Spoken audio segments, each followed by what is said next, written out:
Hello everyone and welcome back to my Bold and Beautiful 29 YouTube channel. I hope you guys are having a wonderful day. Before we start, please hit the subscribe button and give this video a thumbs up. In Forrester's design office, Hope flashes to kissing Finn and his stupefied response. She snoots. Brooke walks by and says Hope for the future will be fine. Hope wants to believe that. Her mama assures her the Brooks bedroom deals will cover the costs to keep her line going. She wonders if her son's distraction has anything to do with Finn. Hope says she's been doing a lot of soul-searching recently, and the illustration she's presently setting for Beth is "Ain't at each what she wants." Brooke asks if there's anything they need to talk about. Did Commodity be with Finn? At the Precipice house, Steffi thanks Finn for pouring her coffee. She'll need many mugs after the Brookfest history. She also admits it went well. She spoke to Brooke, who actually assured her that she and Hope wouldn't get any problems for her. Finn says he has Commodity to talk to her about, but Steffi asks if it can stay, she has to get to work. They kiss farewell and she heads out. In Forrester's main office, Katie calls Bill to see if he's given any study to another maternity test.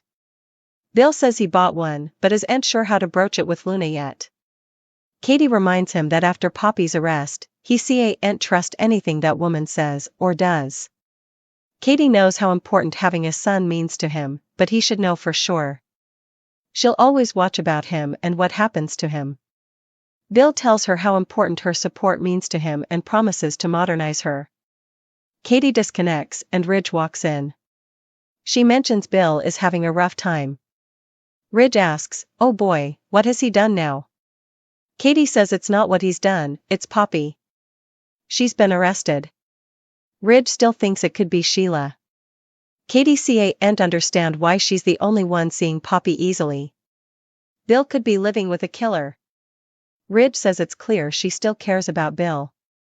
At Bill's place, Luna walks into the room and he can tell she didn't get any sleep. She talks about the agony of her mama being in jail. Bill doesn't want to make effects worse, but given what's happened with her mama, they need to be absolutely sure. Luna asks, "Sure about what?" Bill pulls out the maternity test. Luna is taken suddenly as he explains that they need to be certain and he's doing this as important for her as he's for himself. "I want you to be my son." Luna shrugs, "You're right." She understands and is okay to do it. Bill says they should do it right down. At Bill's place, he prepares the test and sets a timekeeper. "Okay, that's it. 2 stripes, you're my son, 1 stripe, Luna says, "I'm not." They stay in pace.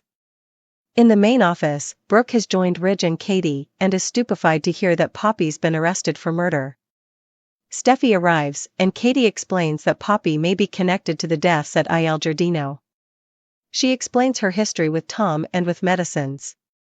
She recounts the chief baker turned up with further substantiation against her.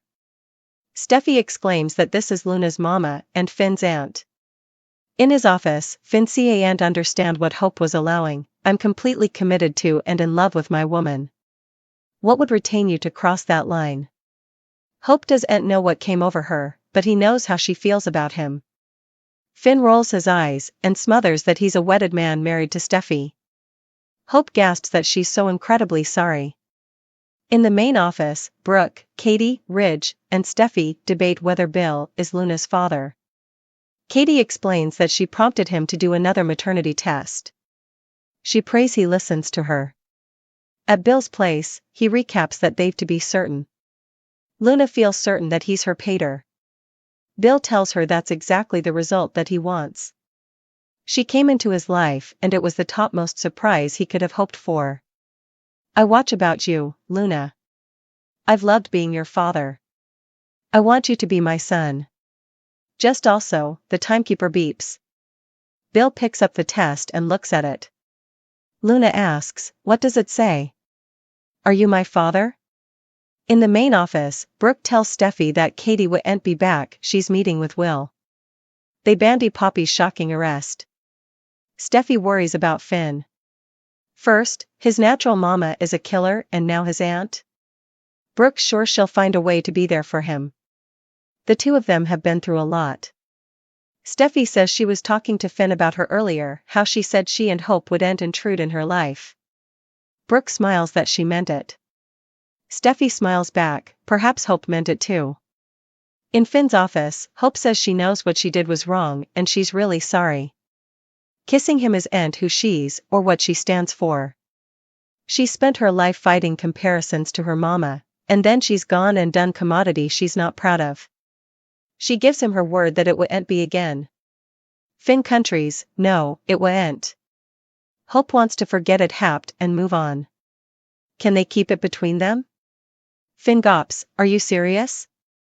She says she cares about him, but does she not see the position this puts him in? Hope can see that he's angry. Finn smothers, yeah, I'm angry. I've worked so hard to gain Steffi's trust after letting her down. And she's actually forgiven me, but I've to work every day to prove I'm good of that trust. I felt for your situation, Hope, I really did. I tried to make the peace between the families and between you and Steffi, but now you're asking me to lie. Hope thinks participating this might beget further damage. She asks again if they can keep it between them. Finn won't keep secrets from his woman. She needs to know about the kiss, and she's not going to like it. New Bold and the Beautiful spoilers for coming week tease trouble for Poppy Nozawa. Will she wind up in bind before the week is over? Katie Logan is certain Bill Spencer's baby ma is a cold-blooded killer. But, could she be wrong and wisecracked by planted substantiation? Then's what's coming up next on Bold and the Beautiful, spoilers ahead. Katie Logan's substantiation. Katie Logan is certain she cracked the Il Giardino killer case, and B&B spoilers say she'll fight to the police station to give Chief Baker the fugitive pack.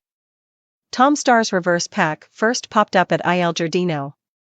Also Hollis set up commodity in it that got him killed after Sheila Carter threw it in the dumpster. The bag magically popped back over in Poppy's apartment, and it's assumed the killer took it with them. Does that mean that if Poppy has the pack, she's the killer? Katie Logan seems to suppose so, but it might not be that easy.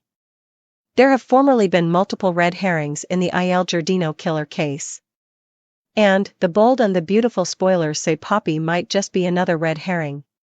Poppy Nozawa's meaningless motive still, she killed 2 men for no reason, trying to keep her secret. If Poppy came clean to Bill Spencer about her history with Tom Starr. Still, most probably she has nothing to hide and isn't the killer, if Poppy chose to tell Bill the verity. But, that means the real killer is trying to frame her.